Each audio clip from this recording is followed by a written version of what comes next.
excuse the interruption, but I'm Macy Clothing. Johnny, the new Sports Center banner is up. Do you like it?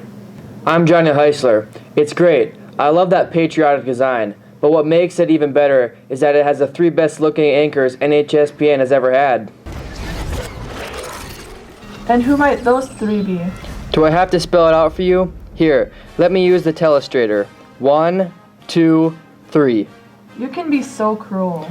Well, if it makes you feel any better, you and Peyton still make the top 20, right in front of Hayden Larson and Travis Blake. Hello, boys and girls. Tonight we've got Over and Under, Mail Time, and a few good seconds with hockey player Cale Miller. But as always, we start the show off with headlines.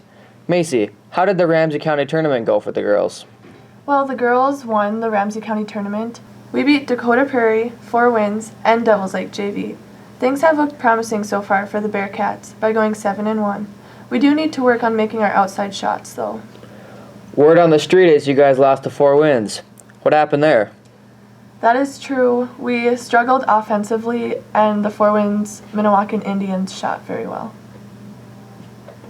Johnny, how do you think the boys' basketball season is going so far? It started out pretty well. We've beat Harvey and Benson County pretty handily, and we also beat a tough DVE squad. We are a young team, and we need to have people start finding their roles. Macy, who will have a better record this year, the girls' basketball team or the boys' basketball team?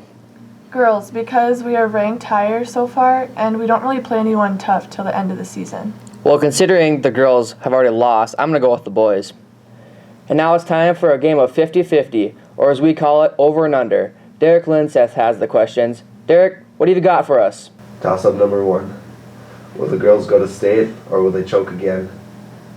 I say yes, because the region is way down this year, and we won the Ramsey, which consists of a lot of the region teams we play. Dunseith is off to a good start, but I don't think they've really played any quality opponents. Rolla hasn't won a game yet either. I'm going to go with no, because considering you were playing poor teams, you hardly scored. And Laney will give us a lot of trouble too. Toss-up number 2. Will the boys go to regions? Yes, because although we're not predicted to go out of districts, to go to regionals, we have to beat Langdon, Rolette, or Rolla. I'd have to say no, because our district is tough this year, and we don't really have the quality team we have had in the past years. And the Hoopster has us rated as number 8 in the region, and if you mess up one of those games, you're pretty much done. Toss-up number 3. Will the hockey team have a winning season this year? They're 4-3 this season, and their tough conference opponents are Grand Forks Central and Red River. With Ness in the goal, there's a pretty good chance that they'll be above 500. I'd have to say no. With some real tough competition coming up, I just don't really see it happening. And speaking of hockey, we're now joined by Sports Center member Cale Miller, who is a part of this year's varsity hockey team. Hey, Cale. Hey, Johnny. How many North Star members are on the Firebird hockey team this year? 3. Alec, Cole, and I. Are you seeing a lot of playing time this year so far? Me and Cole are on 4th line varsity, so we usually play the JV games, and Alec's on 3rd line for the defenseman. How has your team been doing? We started out good. We had 3 road games, and we won those, but then we ran into some trouble against Red River and Grafton. We lost 2. But then we played Fargo North and beat them, but then we lost again to Bismarck. What are your expectations for the remainder of the season? It should be a good one. We have the Roseau tournament coming up, and that should be interesting, but then we get to play some teams that we haven't played yet, and then we'll get to play Red River and Grafton again. Thanks, Cale.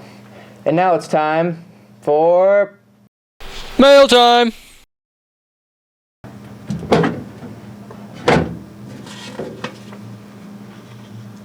Hummer Time writes, of the new starters on the boys basketball team, who will make the biggest impact?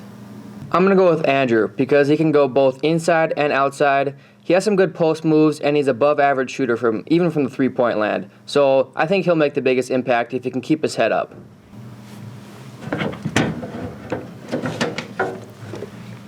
Hoops 365 writes, do you see the girls staying in the top 10 all season? We are definitely a good team this year, and they don't really have any tough games till about the last week of the season.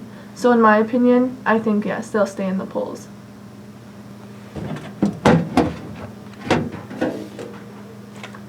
Soldier Boy asks, who has the best bench, the boys team or the girls team? I'm going to go with the boys because we have two players with Devin and Keaton that can be put into the game at any point and really make a positive impact. That's it for today's mail, and now it's time for the big finish. Happy trails to Travis Peterson, Lindsay Wagner, Cole Krebsbach, and Cameron Halverson. 10 years ago, they were doing the same stuff that we are today. Johnny, the North Star webcasts have started a Cub Classics video segment that plays old sports videos during halftime. Have you watched any of them? I watched the one with your mom playing in the 1990 state basketball tournament. Yeah, that's all we need in the Quilving household. Another reason to relive Mom's glory days. Will Aaron Pearl do a good job as an assistant basketball coach? I think he'd do a good job considering he was on the 2001 basketball team that took second in the state tournament. Another happy trails to Mr. Hagler, who has done coaching high school basketball for as long as I can remember. That's it. We're all out of time. We'll try and do better next time. Good night, knuckleheads. Good night, Can Do.